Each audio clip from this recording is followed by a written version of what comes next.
UK residents drank over 1 billion litres of wine. It may have reached their table in a bottle, but it began life in a barrel.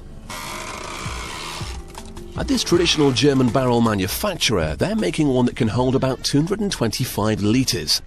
The cooper who makes the barrel will need 3 lengths of wood. He'll split them into 4 pieces and use that to make the planks he needs. Now, making a barrel isn't just about sawing wood into planks and sticking them together. You'll end up with a square barrel for a start. Another problem with just sawing up your wood is the tree's pores. When the tree was growing, they would help carry nutrients to the leaves and branches. However, once it's cut down, the pores become just holes in the wood. The planks must therefore be cut with the grain of the wood to stop the barrel's contents leaking out over time. Traditionally, oak is used to make barrels because it's strong, and the chemicals it releases help it to improve the quality and flavour of the wine. To make staves from the planks, they're sanded down first. The ends are then sawn off at an angle to help shape them. If you want a proper barrel shape, the staves must be wider in the middle and narrower towards the ends. It takes a master cooper years of experience to be able to achieve this by hand.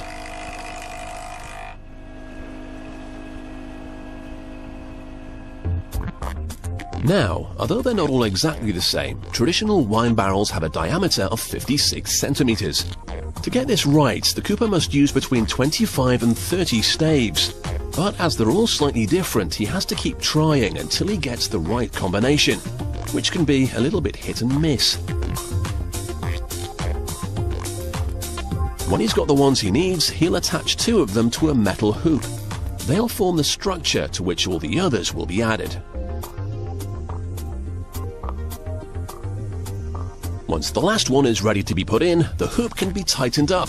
And voila, one perfectly formed wine barrel. Well, not exactly. You can see the beginnings of a barrel shape, but you couldn't really store any wine in it just yet.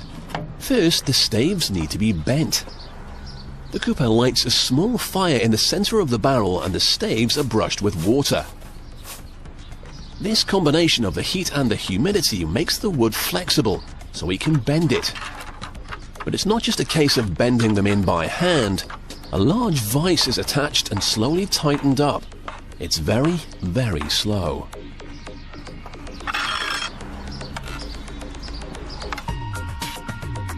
After about 2 hours of tightening, you can actually see the barrel shape, even though it doesn't have a top or bottom yet. Next, the cooper will toast the interior. What the cooper is doing here will have a really big impact on the flavour of the wine stored in this barrel. A small fire is lit to singe the wood. More singeing will mean a richer, smokier flavour for the wine. But he has to be careful not to burn the barrel too much. That would ruin the wine. Having spent ages making it watertight, the cooper now drills a hole in the side so he can get the wine out. He also needs to give it a top and bottom, so a lip is cut into the inside.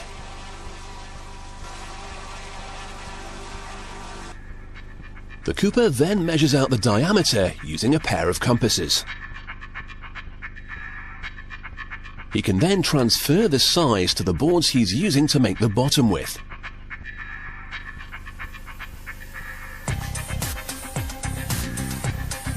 It's then time to turn on his trusty saw and cut out a perfect circle for the bottom of the barrel.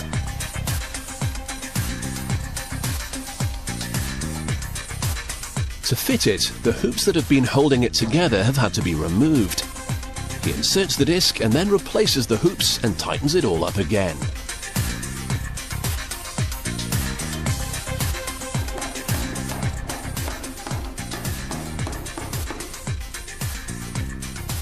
Then, just to be sure it really will be waterproof, he sticks straw into the gaps between each stave.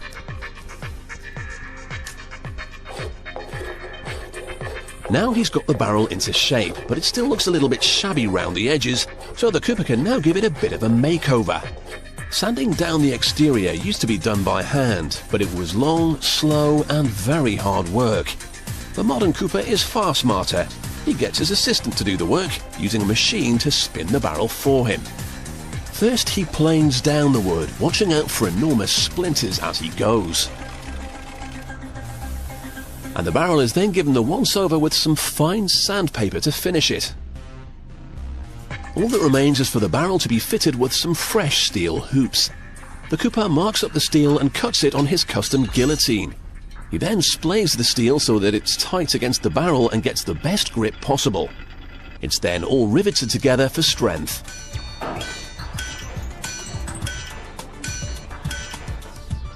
The hoops are now fitted to the barrel and hammered firmly into place. And the final addition is the Cooper's seal. Okay, his stamp. So the next time you taste oak in your glass of Chardonnay, check that there aren't any splinters still floating around.